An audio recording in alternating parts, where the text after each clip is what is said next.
Assalamualaikum warahmatullahi wabarakatuh. Waalaikumsalam. Bismillahirrahmanirrahim. Alhamdulillahi rabbil alamin. Wassalatu wassalamu ala asyrafil anbiya wal mursalin wa ala alihi wa ashabihi ajma'in. Amma ba'd. Yang saya hormati guru-guru saya yang hadir pada kesempatan malam hari ini, wonten Prof. Lutfi, wonten Prof. Munasik. Sampun anu nggih, Prof. Sampun nggih? Hampir. Oh, insyaallah nggih. Yang jelas sudah nyicil auranya aura profesor nih. Amin. Dan juga ini gawangnya kajian Maskam, Mas Lutfi, yang senantiasa membersamai majelis ini. Alhamdulillah pada kesempatan malam hari ini kita semua diberikan kesempatan oleh Allah Subhanahu wa taala, kesempatan untuk senantiasa memperbarui rasa syukur kita kepada Allah Subhanahu wa taala. Syukur atas nikmat sehat, syukur atas nikmat waktu, syukur atas nikmat kesempatan. Kalau tadi bahasa Mas Lutfi, sehingga kita termasuk orang-orang yang terpilih karena menyempatkan diri untuk ngeklik link Zoom. Nah, ini kemampuan dan kemauan ngeklik link Zoom kajian Maskam yang malam hari ini tidak seperti biasanya nih. Ini edisi minimalis ya. Memang godaan terberat ya, godaan terberat itu memang kajian malam libur. Oke.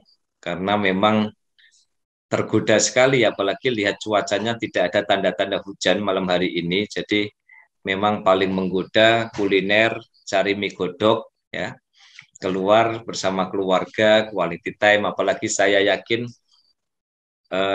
panjenengan yang sudah terbiasa dengan mobilitas yang sangat tinggi, betul-betul ada waktu, tetapi masih mau menyempatkan kajian pada malam hari ini. Sesuai dengan informasi dari Mas Lutfi, malam hari ini adalah melanjutkan kajian hadis yang ke-6 yang sudah kita bahas pada 2 minggu yang lalu. Ya, hadis yang berbicara tentang perkara halal dan perkara haram yang sesungguhnya sudah sangat terang, sudah sangat jelas, tetapi ada satu catatan yang kemarin saya sampaikan bahwa kata bayyinun itu sesungguhnya memiliki makna produktivitas. Jadi bukan bayyin, bukan mubayyin, tetapi bayyin menggunakan tasdid. Itu artinya bahwa kalau diterjemahkan secara lugas, perkara halal dan perkara haram itu jelas. Tetapi kejelasan perkara halal dan perkara haram itu harus melalui proses telaah yang komprehensif. Harus melalui satu kajian yang komprehensif. Tidak bisa hanya sekedar kasat mata, tidak bisa hanya sekedar klaim sepihak, ini halal, ini haram, ini halal, ini haram, ayatnya ini, hadisnya ini. Tetapi kata bayyin di situ lebih memiliki makna produktivitas. Bahwa pengetahuan tentang hukum halal dan pengetahuan tentang hukum haram harus dikaji melalui telaah-telaah yang komprehensif. Berbicara tentang hukum memang tidak bicara tentang kasat mata. Karena faktor kemunculan hukum itu banyak, tidak tunggal. Hingga kemudian ada satu kaidah, al-hukmu yaduru ma'illatihi wujudan wa adam. Jadi hukum itu muncul karena ada illat. Hukum itu muncul karena ada unsur-unsur yang menyebabkan hukum itu menjadi ada. Misalnya dalam ayat disebutkan Bismillahirrahmanirrahim, innamal khamru wal maisiru wal ansab wal azlamu rijsun min amali syaitan. Jadi khamr haram itu bukan karena memabukkan. Ya. Saya agak tidak sepakat jika dikatakan bahwa minuman keras itu haram karena memabukkan, sehingga memunculkan celah orang yang berpendapat iyo nek mabuk, iyo nek teler, iyo nek ngefly. Lah kalau sudah biasa minum satu krat, anek sekedar 2 botol kan tidak mabuk. Lalu kemudian memunculkan opini bahwa khamr itu haram, minuman keras itu haram, nggih, bir, anggur, apalagi Mas Lutfi, congyang, topi miring, topi kotak, dan lain whisky, itu haram karena memabukkan. Tidak. Kata rijsun itu bukan bermakna memabukkan. Kata rijsun itu sederhananya adalah satu keadaan yang membuka lebar, membuka pintu lebar untuk terjadinya kemadharatan. Jadi misalnya orang minum khamr, orang minum topi miring, tidak mabuk. Tetapi ada pengaruh-pengaruh negatif yang membuat dia menjadi ngefly. Tidak mabuk tetapi ada kesadaran yang berbeda. Ya. Ini penting supaya kita sedikit bisa meluruskan bahwa khamr itu haram bukan karena memabukkan, tetapi karena rijsun. Rijsun itu bisa dimaknai perilaku buruk. Rijsun itu bisa dimaknai membuka pintu kemadharatan. Rijsun itu bisa dimaknai candu kepada hal-hal yang negatif. Nah, oleh karena itu maka sebagai bagian dari upaya untuk mengeksplorasi tentang hukum halal dan hukum haram, saya ingin menambahi penjelasan kemarin dalam hadis al-halalu bayyinun wal haramu bayyinun al-hadis sampai dengan akhir, dengan menukil kitab ilmu usulul fiqh ini sebagaimana di layar, ilmu usulul fiqh yang ditulis oleh Syekh Abdul Wahab Khalaf. Kata kunci yang tadi saya sampaikan bahwa kata bayyinun itu bermakna aktivitas yang produktif. Ada semacam kajian yang mendalam. Sehingga kata kuncinya fas'alu ahla dzikri. Untuk memunculkan hukum halal, untuk memunculkan hukum haram, itu tidak cukup hanya melihat lahiriah teks. Atau biasa dalam beberapa istilah itu muncul dengan kalimat alma an-nasiyah. Alma an-nasiyah itu teks. Kita tidak hanya bisa menghukumi halal dan haram hanya berdasarkan 1 dan 2 ayat. Karena memang ulama melakukan kajian itu tidak sederhana. Kajiannya sangat mendalam. Sehingga memunculkan ketika Al-Quran itu ingin dipahami, maka belajarlah ulumul Quran. Ketika Al-Hadis ingin difahami, maka belajarlah ulumul hadis. Belajarlah ilmu usul fikih. Belajarlah ilmu fikih. Belajarlah ilmu tasawuf. Belajar sehingga ini menjadi satu paduan yang akan memunculkan hukum yang betul-betul dibangun dengan basis metodologi yang kuat. Saya ingin mengambil satu analog. Saya tidak ingat apakah kemarin sudah saya sampaikan apa belum. Diibaratkan bahwa kita ini adalah konsumen listrik. Mas Lutfi di rumahnya penuh dengan penerangan. Setiap ruangan ada lampunya. Pertanyaannya sekarang adalah daya listrik itu dari mana? Misalnya secara sederhana, gardunya ada di Ungaran ya. Kalau nggak salah di Ungaran ada ya. Di sana gardu atau pusat gardu listrik, daya listrik dengan kapasitas sangat besar, itu berasal dari Ungaran. Daya itu kemudian terjadi ada proses transmisi hingga ke rumah kita.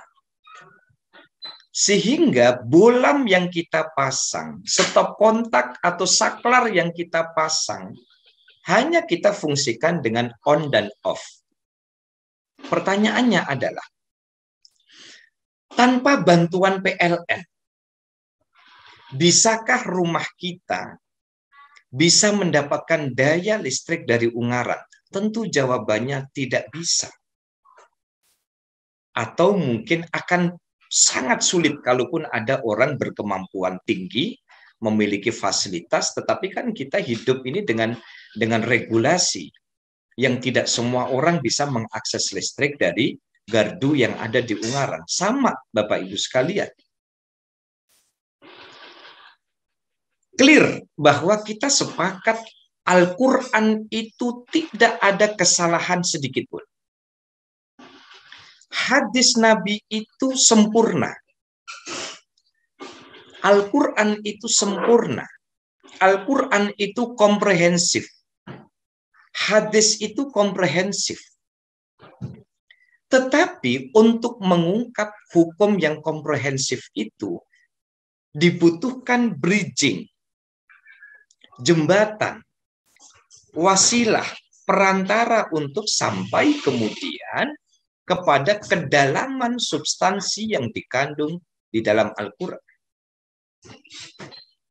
Maka hari ini, hukum-hukum yang dihasilkan oleh para ulama, ada hukum halal, ada hukum haram, sebentar.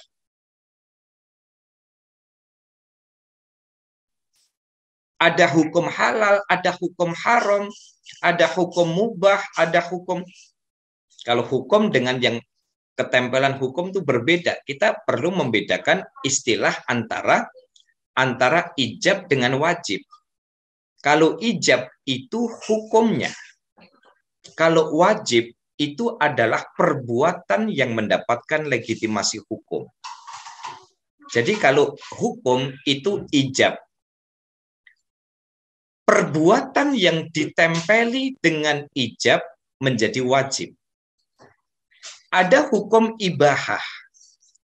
Perbuatan yang ketempelan hukum ibahah menjadi mubah. Ada hukum tahrim. Yang ketempelan tahrim itu menjadi haram. Ada hukum karohah. Sehingga menghasilkan perbuatan dihukumi makruh. Nah, Bapak Ibu sekalian, maka untuk sampai kepada penjelasan tentang halal dan haram ini, maka kita perlu menghadirkan sumber-sumber hukum yang lain yang merupakan salah satu dari petunjuk teknis bagaimana memahami Al-Quran.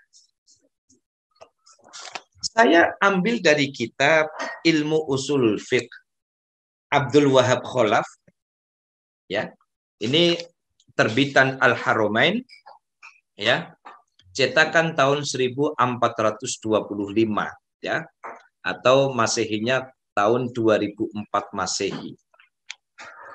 Nah, Syekh Abdul Wahab Khalaf ini memberikan satu penjelasan tentang bagaimana kita perlu menghadirkan sumber-sumber hukum yang digali, diekstraksi dari Al-Quran dan Al-Hadis. Misalnya,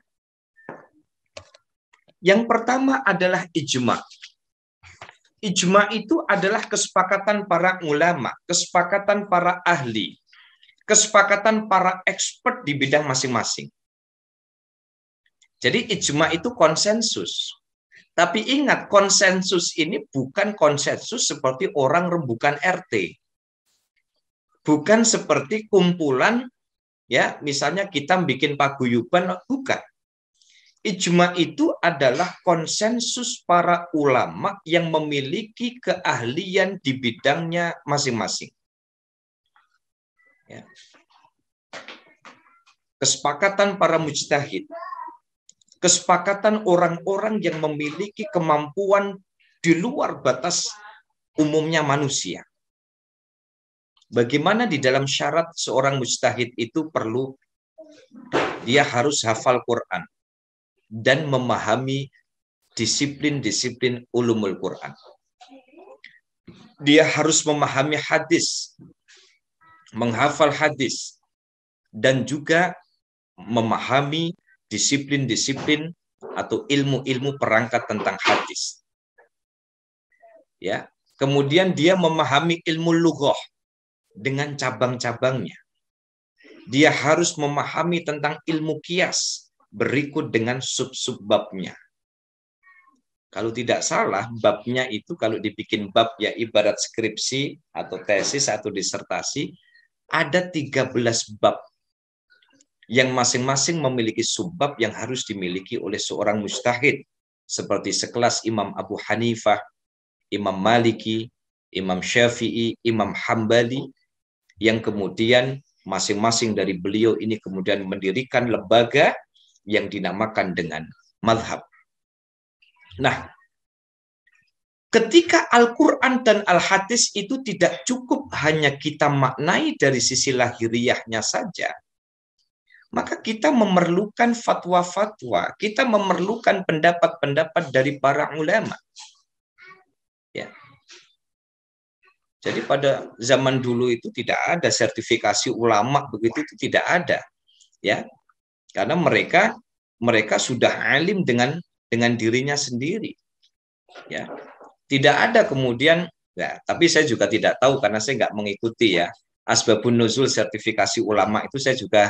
Ya ini nih, saya sih kalaupun nggak dapat sertifikat itu juga yang penting ada link Zoom langsung ngaji kan begitu ya. Ya mungkin Mas ya, Kam ngasih sertifikat Ustadz. dalam Mas Kam menerbitkan sertifikat. oh ya untuk anu untuk kum ya. Jadi kalau kemudian ijma kita tidak memahami satu ayat, kita tidak memahami satu hadis, lalu kemudian kita kembali kepada ijma.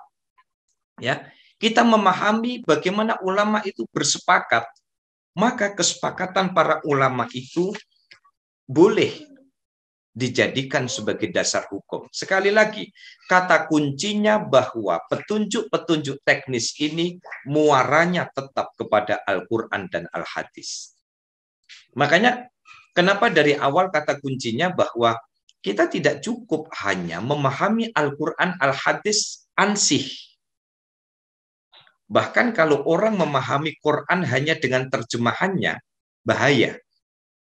Orang memahami hadis hanya dengan terjemahannya, bahaya. Maka perlu ilmu-ilmu yang harus diakses dari para ahlinya. Makanya, fas'alu ahla dzikri. Jadi yang pertama adalah ijma, kesepakatan para ulama. Makanya beberapa quotes yang pernah saya sampaikan ya, di antaranya adalah ikhtilaful ulama'i rahmatun wa ikhtilaful juhala'i fitnatun. Kalau yang berbeda pendapat itu orang-orang yang alim di bidangnya, maka itu menjadi rahmat. Ya, contoh klasik lah ya. Contoh klasik misalnya perbedaan dalam urusan ibadah, selama itu tidak pada aspek-aspek yang primer, maka itu menjadi rahmat bagi kita. Dalam hal membatalkan wudhu ketika terjadi persentuhan laki dan perempuan, ulama berbeda pendapat, padahal ayatnya sama, aula mastumun nisa. Dalam hal mengusap kepala ketika wudhu, padahal ayatnya sama, wamsahu biru'usikum. Hanya gara-gara kata-kata ru'us, kemudian ulama berbeda pendapat. Bahwa yang diusap ada yang mengatakan 1/4, ada yang mengatakan semuanya, ada yang mengatakan cukup sekedar usapan. Padahal ayatnya sama. Wamsahu biru'usikum. Gara-gara ayat fausilu wujuhakum wa aidiyakum ilal marofik. Ulama beda pendapat. Ilal marofik itu sebenarnya dari ujung jari ke siku, atau dari siku ke ujung jari, atau dua-duanya boleh. Ini kelihatannya perkara sederhana, tetapi sering menimbulkan perdebatan. Ya, misalnya ya, mohon maaf saya memakai isyarah contoh misalnya. Ada yang mengatakan kalau ini keran, tangan saya posisinya begini. Ini ada yang berpendapat bahwa ini loh, ya, yang disebut dengan ilal marofik, dari ujung jari, dari ujung jari ke siku, ilal marofik. Maka orang yang berpendapat ini karena sampai dengan siku, maka kalau dari siku ke jari berarti yang dekat dengan keran itu siku, ya, harus dialirkan ke jari. Menurut sebagian ada yang mengatakan itu tidak sah. Tapi kan ulama berbeda pendapat. Nah, maka ketika terjadi kesepakatan para ulama, maka ini adalah satu keabsahan. Bagaimana caranya? Kita mengakses karya-karya beliau. Kita mengakses kitabnya ulama-ulama Hanafi. Kita mengakses kitabnya ulama-ulama Maliki. Kita mengakses kitabnya ulama-ulama Syafi'i. Kita mengakses kitabnya ulama-ulama Hambali. Kalau Bapak Ibu berkenan ya, mungkin yang zona-zona Banyumanik, kebetulan saya 2 minggu sekali ngaji kitab Adabul Ikhtilaf fil Islam, tentang adab perbedaan pendapat di dalam Islam. Itu di Masjid At-Taufik Jalan Durian. Itu kebetulan saya dipesenin ya untuk ngaji kitab yang bisa mempersatukan, ya, mempersatukan itu bukan menyatukan, tetapi mempersatukan yang berbeda ini.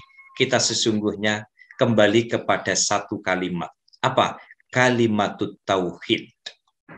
Bukan tauhidul kalimah. Ini berbeda. Kalau kalimatut tauhid, maka selama yang kita lakukan itu sebagai upaya untuk memperbaiki kualitas relasi kita dengan Allah, ya, dan komitmen kita dengan syariat, clear, selesai. Itu yang disebut dengan kalimatut tauhid. Bahwa ini adalah bagian dari aktualisasi ketauhidan kita. Jadi kalimatut tauhid, bukan tauhidul kalimah. Kalau tauhidul kalimah, maknanya adalah harus disamakan. Kalau nggak sama dengan saya, salah. Kalau tidak sama dengan saya, berarti masalah. Itu namanya tauhidul kalimah. Nah, para ulama bersepakat bahwa jargon yang harus kita usung itu adalah kalimatut tauhid, bukan tauhidul kalimah. Maka ketika ya pada halaman 45 ya tentang ketentuan ijma, maka untuk memahami kandungan ayat, kandungan hadis secara komprehensif, maka ikutilah apa yang menjadi kesepakatan para ulama. Maka ijma, konsensus di antara para ulama-ulama mujtahid, sesungguhnya adalah dalam rangka untuk memberikan pemahaman yang komprehensif terhadap Al-Quran. Setelah ijma ada sumber lain. Halaman 52 yaitu tentang kias. Apa itu kias? Kias itu adalah menyamakan perkara yang tidak ada hukumnya, yang hukumnya tidak disebutkan di dalam Quran hadis, dengan perkara yang sudah disebutkan di dalam Quran hadis. Ya. Nah, itu jadi ini namanya kias. Bagaimana kita tahu bahwa di dalam ayat itu yang disebutkan khomer? Kalau orang bilang berarti whisky tidak haram dong, karena nggak ada di dalam Quran. Karena kita tahu ilmu kias, maka whisky disamakan hukumnya dengan khomer karena memiliki kesamaan ilat, yaitu rijsun. Meskipun beberapa ulama menyatakan lisakron karena memabukkan, tidak. Tapi rijsun.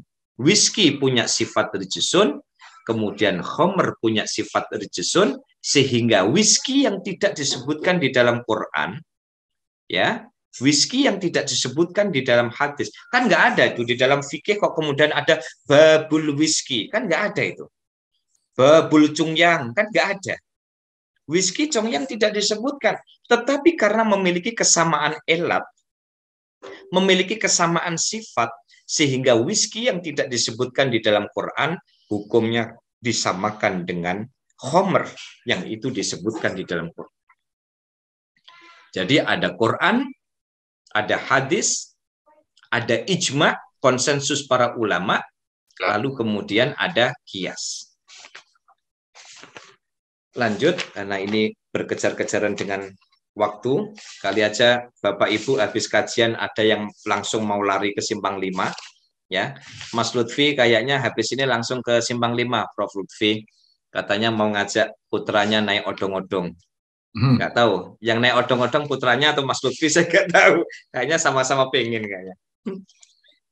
Berikutnya adalah istihsan. Ya, istihsan. Istihsan itu adalah mencari, atau maksud saya istihsan itu adalah mengakomodir kemaslahatan yang sudah dimaklumi bersama. Saya kasih contoh begini. Ada wakif bilang sama takmir masjid, misalnya ke Prof. Lutfi. Prof. Lutfi, saya wakafkan 1000 meter untuk bikin mini hall. Mini hallnya Maskam Undip. Akadnya 1000 meter, silahkan dipakai kalau mau bikin mini hall. Akadnya adalah mini hall, bikin hall. Pertanyaannya sekarang adalah, bolehkah di area 1000 meter itu dibangun toilet? Bolehkah di area 1000 meter itu dibangun kamar mandi? Bolehkah di area 1000 meter itu dibangun lahan parkir? Kan akadnya kan mini hall. Ya. Karena itu sudah menjadi kemakluman. Ya. Itu sudah menjadi kemakluman bahwa tidak mungkin orang punya hall tetapi tidak ada toiletnya. Orang bikin mini hall, ya sama halnya begini. Sama halnya orang bilang, ini dana silakan dipakai buat masjid. Ternyata sama takmir, tidak cuma dipakai buat masjid, tapi buat bikin toilet. Ya, buat bikin toilet. Pertanyaannya sekarang, apakah ketika orang bangun toilet, itu harus izin sama orang yang wakaf tadi? Pak, kemarin kan akadnya bangun masjid. Ini saya izin ya, saya mau bangun toilet. Itu sesuatu yang kemaslahatannya sudah dimaklumi. Ya, makanya ada sumber berikutnya adalah istihsan, dan istihsan itu lihat kepada Al-Qur'an. Berikutnya adalah ada maslahah mursalah. Apa maslahah mursalah? Pada halaman 84 Syekh Abdul Wahab Khalaf menyebutkan maslahah mursalah itu adalah kreativitas yang untuk menciptakan kemaslahatan. Rasulullah tidak pernah bikin kabinet. Tapi karena kabinet itu maslahat menurut Sayyidina Umar menciptakan kabinet. Rasulullah tidak pernah mengkodifikasikan Al-Quran. Rasulullah tidak pernah membukukan Al-Quran. Tetapi pada masa Sayyidina Abu Bakar, dengan masukan dari Sayyidina Umar yang sampai kemudian Sayyidina Abu Bakar itu meriang, ya, panas dalam, gara-gara apa? Melakukan sesuatu yang nggak dilakukan oleh Rasulullah setelah istikharah, hingga kemudian proses kodifikasi Al-Quran itu terjadi. Padahal zaman Rasulullah tidak pernah ada, tetapi ada kemaslahatan sesuai dengan konteks zaman. Itu disebut dengan maslahah mursalah. Bisa dicek pada kitab ini halaman 84. Tauhidul mushaf, penyatuan mushaf hingga kemudian hari ini kita mengenal mushaf Utsmani. Itu kan kreativitasnya Sayyidina Utsman. Di saat terjadi ekspansi Islam besar-besaran, lalu kemudian banyak sekali perbedaan-perbedaan dialek di dalam pengucapan ayat Al-Quran. Ya, enggak usah jauh-jauh sih. Kita di Indonesia ini juga, saya pernah dengar saya pernah jadi lomba juri, ya, juri lomba juri, beda ya, lomba juri sama juri lomba ya. Saya pernah jadi juri lomba pidato bahasa Arab di Pati. Pesertanya dari salah satu kabupaten, tidak perlu saya sebut karena kode etik. Itu kebetulan itu ketika muqaddimah bilang, Alhamdulillahi Rabbil Ngalamin, wabihi nastangin, ala umurid dunya wadid. Saya rembukan sama juri yang lain. Itu kan kelasnya SD. Saya bilang sama juri yang lain, ini kira-kira yang kejadian begini tidak perlu kita kurangi nilainya. Tidak masuk dalam kategori tidak fase. Soalnya apa? Ilate sudah gawan bayi. Ya. Jadi sudah usaha alhamdulillahi rabbil alamin itu nggak bisa. Bilang ain nggak ada.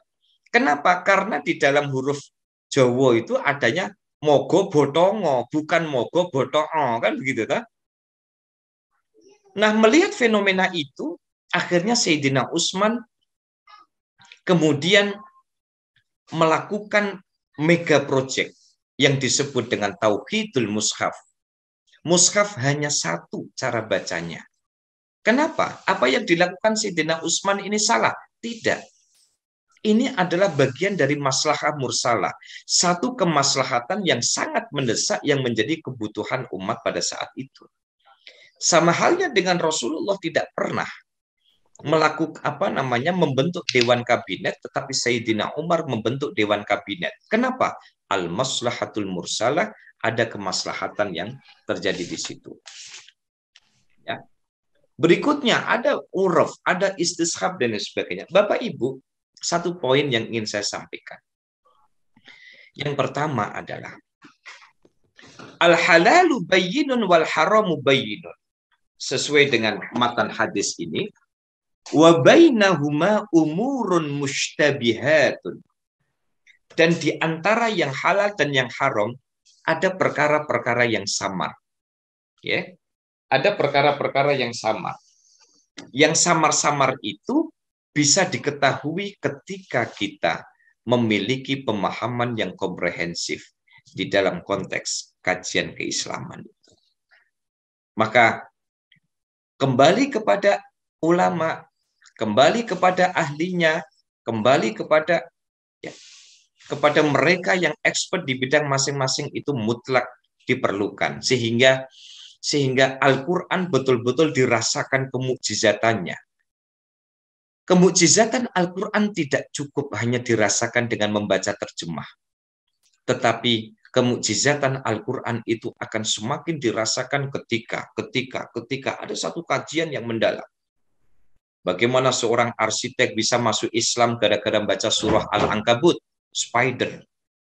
Bagaimana seorang non-muslim kemudian masuk Islam gara-gara membuka tabir tentang madu, tentang tibbun nabawi, hidup sehat ala Rasulullah. Bagaimana seorang dokter masuk Islam gara-gara petunjuk Rasul tentang kalau, mohon maaf, buang hajat itu jongkok. Ya. Saya tidak tahu, Mas Lutfi, toiletnya Mas Kam masih toilet milenial ya, Mas ya? Double. Oh, double. Ya. Jadi yang memang faktor usia, misalnya dengkulnya sudah nggak bisa nekuk, berarti ada yang nekuk gitu ya. Ya. Bagaimana seorang dokter masuk Islam gara-gara Rasulullah menyatakan bahwa ketuntasan dalam tanda petik itu ternyata terjadi ketika orang itu jongkok. Cuman hari ini kalau toiletnya masih jongkok itu katanya kuno. Dan begitu. Bagaimana kemudian banyak sekali orang-orang yang kemudian mendapatkan hidayah karena membuka tabir. Oleh karena itu maka Bapak Ibu, guru-guru saya yang saya hormati, maka pemahaman tentang al-halalu bayyinun wal haramu bayyinun harus disertai dengan upaya serius untuk mengkaji ya ilmu-ilmu keislaman itu secara mendalam. Makanya bukan tidak mungkin ini sekedar urun rembuk mawon Prof. Lutfi dan juga yang lain gitu. Misalnya dibikin kajian berseri. Ini kan kajian fikih sudah ada, kajian hadis sudah ada, kajian fikih sudah ada, gitu. Bukan tidak mungkin, ya ada kajian usul fikih, gitu. Ada kajian tafsir. Nah, ini ada Ustadz Yasir, ini kan pakarnya tafsir, ada kajian tafsir. Kemudian ada kajian tentang siroh. Dan saya sarankan sih lebih baik memang ngaji urut ya. Ngaji kitab, ya kemudian urut. Dan tidak usah target khatamnya kapan. Karena pengen makan ingkung. Makan ingkung tidak usah nunggu khatam kitab gitu. Pesan ke samping itu sudah selesai. Tapi menurut saya ini penting, apalagi para sivitas akademika di Undip ini kan banyak sekali SDM gitu. Seperti halnya di perumahan saya, Bapak Ibu, setiap Ahad pekan kedua itu kami bikin yang namanya mata pagi, majelis taklim seputar religi. Itu topiknya beda-beda, ya. Ketika yang membawakan narsumnya itu seorang dokter, kita pengen tolong dong ceritain bagaimana hidup sehat ala Rasulullah ya dari sudut pandang seorang medis. Kemudian ada seorang dosen yang ahli sejarah, dia menyampaikan tentang situs-situs keislaman. Ya, kemudian ada yang dari mana ya kemarin itu, ada yang dari Museum Sangiran. Dia mencoba untuk membuktikan bagaimana sebenarnya yang pertama kali tercipta itu sebenarnya itu kera apa manusia. Malah saya itu di luar pengajian saya nanya, itu sebenarnya dulu ada hewan kayak dinosaurus itu sebenarnya dulu itu hidup zaman Nabi siapa, saya itu sampai penasaran. Kalau sekarang ini kan kita wirawiri ketemu kucing, ketemu ayam kan biasa. Jangan-jangan ada satu era di mana seorang nabi hidup berdampingan, nek perlu ngingoni dinosaurus misalnya. Ya, tapi dikaji dari sudut pandang yang ilmiah. Oleh karena itu, para rawusami, sebelum saya akhiri, mari saya mulai dari pribadi saya sebagai bentuk ketaatan kita kepada Allah, kecintaan kita kepada Rasulullah, maka mari hadis al-halalu bayyinun wal haramu bayyinun memotivasi kita untuk melakukan kajian secara serius tentang topik-topik keislaman sehingga apa yang diinginkan oleh Allah Subhanahu wa taala, ya ayyuhalladzina amanu dkhulu fis-silmi kafah. Jadi wahai orang-orang yang beriman, ya, masuklah Islam secara kafah. Itu maaf ini diganggu anak saya ini. Masuklah wahai orang-orang yang beriman, masuklah Islam secara kafah. Ada seorang mufasir memberikan satu tafsiran kafah itu seutuhnya. Jangan membaca Islam hanya dari covernya, hanya dari kulitnya, tetapi betul-betul dikaji sedalam-dalamnya dan rasakan sensasinya, Bapak Ibu. Semakin kita belajar Islam, semakin kita menyadari kekurangan kita di dalam memahami Islam. Dulu saya membayangkan ketika masih di pesantren belajar Fathul Qorib, Ustadz Yasir. Dulu ketika saya membaca Fathul Qorib itu koyo-koyo paling paham soal fikih. Ya, dah? Ketika ada lagi Fathul Mu'in, begitu saya ke Al-Azhar, ya, di situ ketemu ulama-ulama Syafi'i. Maka dulu saya itu ketika di Al-Azhar itu dalam 1 minggu masuk ke kelas fikih itu di 4 kelas. Ya, habis selesai kelas Imam Syafi'i, kelas fikih Syafi'i, kebetulan di depan kelas saya itu fikih Hambali. Jadi keluar Syafi'i masuk ke Hambali. Yang hari Kamis itu karena kebetulan kuliahnya siang, paginya saya ikut madhab Hanafi. Gitu. Setelah kuliah saya selesai, kebetulan masih ada kesempatan untuk ikut madhab Maliki. Artinya apa? Kekayaan hasanah ini justru akan menghasilkan satu sensasi bahwa ternyata Muslim yang satu dengan yang lain adalah bersaudara. Maka perbedaan apapun, mari kita landasi dengan niat yang baik, ukhuwah dengan satu dasar. Bukan tauhidul kalimah, tetapi kalimatut tauhid. Bukan menyatukan pendapat, tetapi menghargai keragaman pendapat itu selama menghantarkan kita kepada ketauhidan kita kepada Allah Subhanahu wa Ta'ala. Sekian, ini sebagai lanjutan, karena ini pesanan Mas Lutfi harus melanjutkan bab kemarin, makanya kitab yang biasa saya pakai memang ini, tetapi ini saya tambahi dengan kitab ini supaya pemahaman kita tentang al-halalu bayyinun wal haramu bayyinun itu betul-betul bisa kita pahami secara proporsional.